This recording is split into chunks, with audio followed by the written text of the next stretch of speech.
walang bata. Minsan, isang gabing pagtatampo lang pwedeng magdala sa'yo sa lugar na hindi na kayang balikan.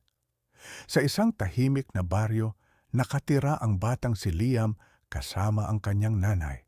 Mahal na mahal siya ng kanyang ina, pero dahil lumalaki na siya, madalas na itong matigas ang ulo.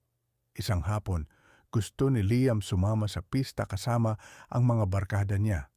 Pero sabi ng kanyang nanay, hindi ka pwede, gabi na matatapos ang pista. Delikado. Dahil doon, nagalit si Liam. Lahat na lang bawal, hindi niyo naman ako naiintindihan. Napasigaw tuloy ang kanyang nanay. Sumunod ka muna habang bata ka pa. Dahil sa galit at sama ng loob, nagkulong si Liam sa kwarto. Tahimik siyang umiyak. At habang lumalalim ang gabi, may pumasok na masamang ideya sa isip niya. Aalis na lang ako. Dahan-dahan siyang lumabas ng bahay habang tulog ang kanyang nanay. Madilim ang baryo. Tanging buwan lang ang nagbibigay liwanag sa daan. Habang naglalakad siya palayo, hindi niya alam. May mga matang nakatingin na pala sa kanya mula sa kadiliman.